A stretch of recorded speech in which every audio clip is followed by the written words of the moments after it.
Audio 3 पुस्तक का नाम एक अनावश्यक भार अब न बढ़ाएं। लेखक वेदमूर्ति तपोनिश पंडित श्री राम शर्मा आचार्य। जिन्हें संतानें हुई ही नहीं, उन्हें ईश्वर का महान कृपा पात्र मानना चाहिए और उत्कृष्ट कर्म करने और जीवनोद्देश्य पूरा करने के लिए अलभ्य अवसर मिला है।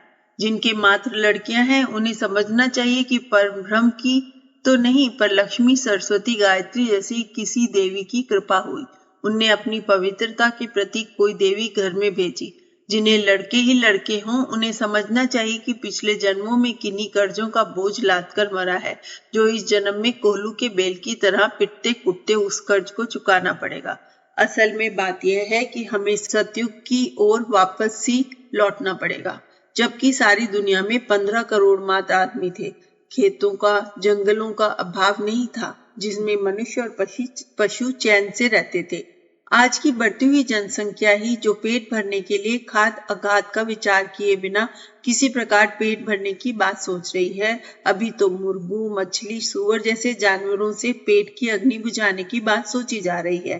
पर वह दिन दूर नहीं जब बढ़ते हुए जल प्रदूषण, वायु प्रदूषण, कीटनाशकों के प्रभाव से ये वर्ग संसार से उठ जाएगा और मनुष्यों को शायद घास खाकर गुजारा करने की बात सोचनी पड़ेगी। कभी समय अनुसार चाल तेज भी करनी होगी, किंतु स्टेशन पे पहुंचते ही गाड़ी धीमी पड़ती है और रुक जाती है। अब संतानों उत्पादन की चाल को धीमा करना और रोकना है। यह इन दिनों को अच्छी तरह गांठ बांध लेना चाहिए कि जो संतानों उत्पादन की चाल को रोकेगा नहीं, उसे निजी जीवन में अनेक कठिनाइयों का सामना करना पड़ेगा। मूर्ख और अनाड़ी कहा जाएगा। इतना ही नहीं, वे अपने साथ ही समूचे समाज का अहित करेगा। शिक्षा संवर्धन और गरीबी उन्मूलन की सरकारी प्रयत्न चल रहे हैं। उनमें प्रगति के आंकड़ों भी बताते हैं कि काम बहुत हुआ है, किंतु पिछली बार से जब तुलना की जाती है तो प्रतीत होता है कि अशिक्षितों और दरिद्रों का अनुपात घटा नहीं, बढ़ा ही है। कारण यह है कि प्रयत्नों की तुलना में जनसंख्या कहीं अधिक बढ़ जाती है। वस्तुतः अनुपात घटा नहीं, बढ़ा ही रहता है। कारण यह है कि प्रगति प्रयत्नों की तुलना में जनसंख्या कहीं अधिक बढ़ जाती है, वस्तुतः अनुपात घटा हुआ ही दिखता है।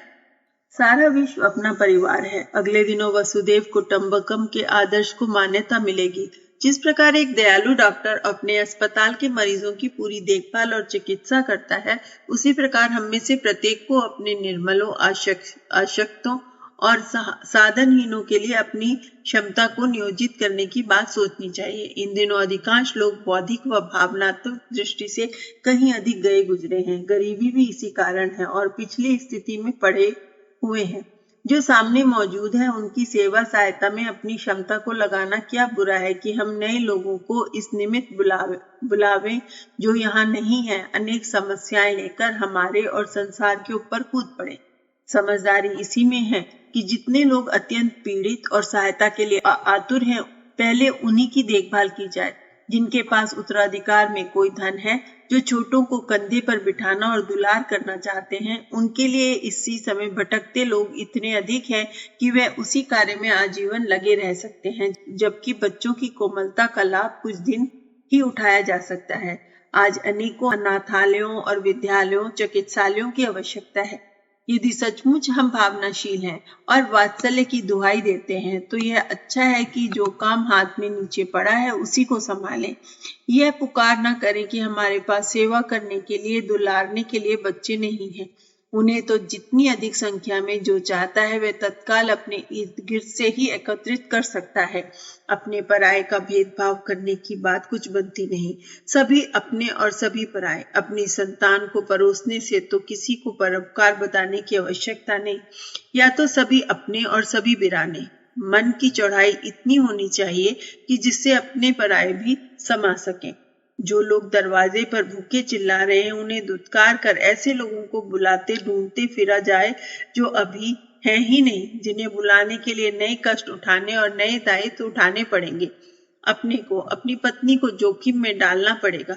ऐसी स्थिति में मोहग्रस्त ही कहलाएंगे, जबकि अन्य माताओं के उदर से पैदा हुए बालकों को शिक्षित और सुयोग बनाने में हमें पुण्यात्मा और परमार्थी कहा जाएगा। सबसे बड़ा काम है ज्ञान यज्ञ। उसमें से एक का ही वितरण जिन छोटे बड़ों में किया जाए उन सभी का कल्याण होता है। यदि व्यक्तिगत प्रगति और सेवा साधना की दृष्टि से देखा जाए तो सीमित परिवार वाले नर नारियों में से ऐसे योग्य समय या साधन बचते हैं जो उनके माध्यम से बड़ा काम कर सकें, बड़े कदम उठा सकें। जिनके पास ढेरों बच्चों की जिम्मेदारी है वे उनका भार वहन करने में ही अपनी जिम्मेदारियां और क्षमता खपा देते हैं। इतने पर भी वह प्रयोजन पूरा नहीं होता। बच्चे भी कहते हैं और पड़ोसी संबंधी भी कि यदि इतने बच्चे को सहयोग बनाने का सामर्थ्य ही नहीं थी तो उन्हें पैदा ही क्यों किया। इसके उत्तर में अपनी प्रारंभिक मूर्खता ही याद आती है और मानना पड़ता है कि समय रहते चैते होते तो इतना स्वार्थी और इतना कष्टदायक, इतना बदनामी से भरा जीवन क्यों जीना पड़ता। समय निकल जाने पर मात्र पश्चाताप ही हाथ में रह जाता है और जीवन भर बच्चे के लिए हाय हाय करके और चिंता समस्याओं में घुलते मरते रहना पड़ता है। सिवाय सड़े दिमाग की उपज और अपनी कौतूहलग्रस्त मूर्खता के सिवाय कोई समझदार ये सलाह किसी को नहीं दे सकता कि जब दुनिया विनाश के कगार पर खड़ी है, अन्न और जल हवा में जहर ही जहर भरा पड़ा है, वातावरण विषाक्त हो रहा है, आर्थिक तंगी में रहते किसी प्रकार मुश्किल से दिन कटते हैं और नए बच्चे पैदा करने का संकट सिर पर लादा जाए, अपनी गरीबी में पत्नी की बीमारियां, बच्चों की कठिनाई और समूचे समाज को संकट में डाला जाए। काम निर्दोष दिखते हुए भी उसके परिणाम ये बता दें कि ये निर्दोष नहीं है। इसके आगे पीछे अनेकानेक संकट और विग्रह रह सकते हैं। इन दुष्परिणामों को देखते हुए किसी कृत्य को पाप की संज्ञा दी जाती है। समझदारी साथ दे तो उसका सत्य परामर्श एक ही हो सकता है, अपने जैसा कुछ शरीर मिले, उन्हें देर तक काम करते रहने और कुछ प्रशंसनीय पुरुषार्थ करने के लिए जीवित रहने दिया जाए। शास्त्रकार का कथन है, मरणम बिंदु पातेन जीवनम बिंदु धारणात्, अर्थात वीर्यपात मृत्यु है और ब्रह्मचर्य पालन जीवन। इस कथन के पीछे यूं ब्रह्मचर्य की महत्ता का यशगान किया गया है। ये अपना स्वतंत्र विधान है, उसमें शारीरिक ही नहीं बौद्धिक समर्थता का भी प्रतिपादन है। भीष्म पितामह, हनुमान, दयानंद, विवेकानंद आदि ने ब्रह्मचर्य के सहारे ही अपना असाधारण शक्ति सामर्थ्य का अभिवर्धन किया था।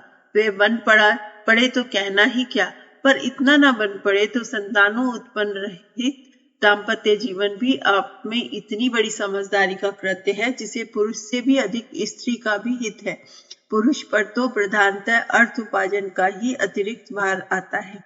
स्त्री तो अपने रूप, यौवन, स्वस्थ और जीवन संकट में से गुजरती है। इसलिए संसार भर की जनसंख्या की दृष्टि से, पृथ्वी के छोटी पड़ती जाने की दृष्टि से और न्याय समर्थक नारी के ऊपर इस असाधारण अत्याचार के विरुद्ध आवाज उठाने की दृष्टि से भी यह आवाज उठाते हैं कि जिस प्रकार संभव हो सके उस प्रकार प्रजनन रोका जाए, संयम से भी, कृत्रिम उपकरणों से भी और सर्वसुलभ योनि के वीर्यपात बाहर करने से भी।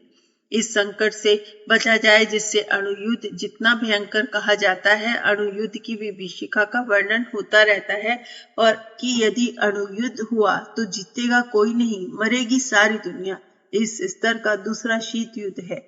यदि यह बहुप्रजनन ना रुका तो धरती पर मनुष्यों के लिए स्थान मिलना तो दूर, चलने फिरने के लिए जगह मिलना भी मुश्किल हो जाएगा और उनके मलमूत्र की सफाई करना तक संभव ना होगा।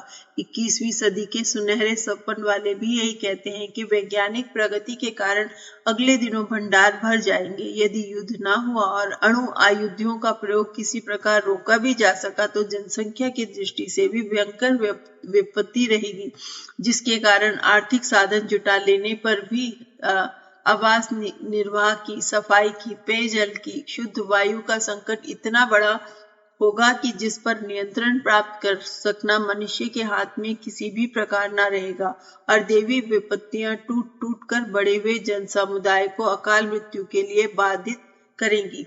बढ़ते हुए प्रदूषण और विकिरण का संकट भी बड़ा चढ़ा बताया जाता है और इनके कारण बढ़ी हुई विषाक्तता मनुष्य को इस पृथ्वी पर जीवित न रहने देगी। यह स्मरण रहने योग्य बात है कि विकिरण भले ही अणु परीक्षण से बढ़ता हो, पर प्रदूषण तो बहुतों की ही बढ़ी हुई आवश्यकता को पूरा करने के लिए विशालकाय उद्योगों और द्रुतगामी वाहनों से बढ़ता है। इन विचित्र निर्माणों के लिए पृथ्वी पर गहरा धरातल खोद और तलाश किया जाता है। धातुओं, खनिजों, तेल के भंडारों, कोयला आदि अनंत गहराई तक लूट के निकाले जाते हैं और उनके अत्यधिक उपयोग से न केवल वातावरण बिगड़ा है वरन भूगर्भ पर भी संकट उड़ेला है। ज्वालामुखी विस्फोटों और भूकंपों की श्रृंखला निरंतर बढ़ते जाने का एक बड़ा कारण है कि मनुष्य विभिन्न प्रकार के यंत्र उपकरणों के लिए धरती की काफी गहरी परतों को खोखला किए देता है और पीले भाग से होकर गुजरने वाले हवा और पानी के स्रोत ये संकट उत्पन्न कर रहे हैं। वायुयानों की भगदड़, उपग्रह, रॉकेटों की बढ़ती हुई हलचल भी आकाश को इस योग्य नहीं रहने दे रही है कि उसमें से सही स्तर में सांस लेना संभव हो। अंतरिक्ष टूटे फूटे रॉकेटों से धीरे धीरे कवाड़ियों का गोदाम बनता जा रहा है। यह स्थिति निश्चित है कि स्थिति यही बनी रही तो विषैला पानी बादलों से वर्षा किया करेगा और उससे जल जंतुओं और पेड़ पौधों को भयावह संकट उत्पन्न होगा। ये सारे संकट मिलकर भी अणु युद्ध से उत्पन्न होने वाली विभीषिकाओं से कोई कम त्रास मनुष्य को नहीं होगा। वृक्ष, वनस्पतियों की कमी और मनुष्य की भरमारी एक प्रकार का हानिकारक मानसिक उत्पात उत्पन्न करता है।